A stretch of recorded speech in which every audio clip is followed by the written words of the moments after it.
and I haven't had a bad day since. And go back to November 30th, 1950.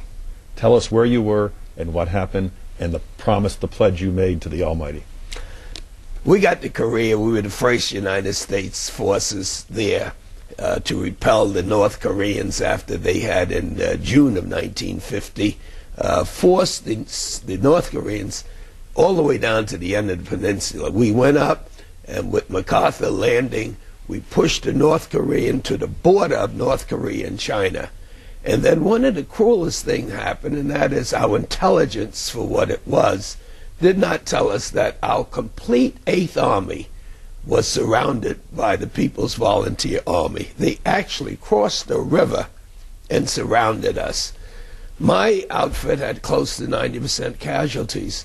For 3 days, they blew the bugles. It was sub-degree freezing weather. I saw officers actually leaving by helicopter. We were scared as hell. We didn't know what was going to go on. You were in the 2nd Infantry, a black division. No, it was a white division. I was in a black outfit. You know, they talk about integration. A black outfit within the division. Exactly. With white officers. Exactly. And some of the white officers had left us, had abandoned us, really. And so the Chinese would have the loudspeakers and say, "What are you Negroes doing there? You can't even go to the pools in sunny Florida. This is a civil war. You shouldn't be here." And we were all scared. Well, finally they hit. And I was thrown off of a ammunition tractor into the air. All I saw was a ball of orange fire, and I ended up in a ditch. And I could hear the bugles blowing. I could see my comrades being led away with their hands over their head. At one point, I wanted to play dead, but I thought that the loudness of my heart could be heard by those that was around me, that I was so scared. But anyway, I had been an altar boy, and I knew prayers in Latin as well as in English. And I knew I was going to die, but I just gave it one shot, and I said, "Jesus, if you ever get me out of this, if you could just consider sparing me, you're not going to have any problems with Charlie Rangel ever, ever, ever, ever." And I think so many people have had bad experiences that once they get out of it, they forget it. Something clicked, Tim, that I've never forgotten it. And I haven't had a bad day since. No matter what has happened, something automatically says, or I imagine that Jesus says, "Is that you, Rangel, complaining?" I said, "No, it must be Tim or someone around me, but I'm okay." And I've always been okay. Some people have said, "How could you say that? You lost your brother, you lost your mother, and that wasn't a bad day?" I said, it's really strange because first I cursed the darkness, and then I say, how many people have enjoyed having a beautiful mother for 94 years? And my mother, her mother died in childbirth, so she never had a mother. And with my brother, he was my father, my best friend, my campaign man, and she was everything to me. And we used to joke about, first, people who didn't have brothers, but worse than that, people who had brothers and never stayed in touch with him. We talked every day, except when he was in the military in World War II and I was in Korea. Other than that, every day we talked. High school dropout Charlie Rangel joins the Army, went to Korea, returned home, Sergeant Rangel, injured, decorated, and yet faced indignity back home.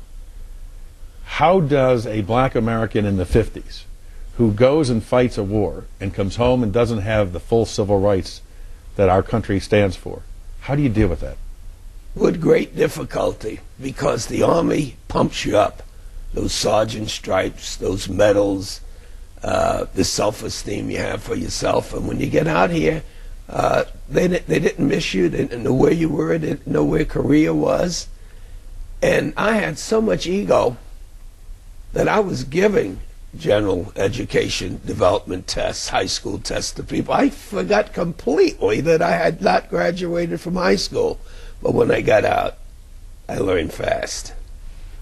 You were on 6th and 36th Street with a push cart. That's where I'd started before I went in the Army. And that fell over on a rainy day, and you said, this is not right. The cops cussed me out.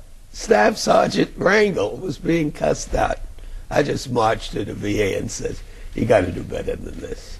I deserve better than this. That's right. And you finished school, and you went to St. John's University, and then on to St. John's Law School. No, I went to NYU. NYU, and then to the New York State Assembly and the Congress, and now you're chairman of the House Ways and Means Committee. And I haven't had a bad day since. And when you have that gavel in your hand, you deal with tax policy and budget policy and vote on the war. Is there something back in your mind that takes you back to those days in Harlem that said, you know what, I have a bigger responsibility here to people in my neighborhood, in my community?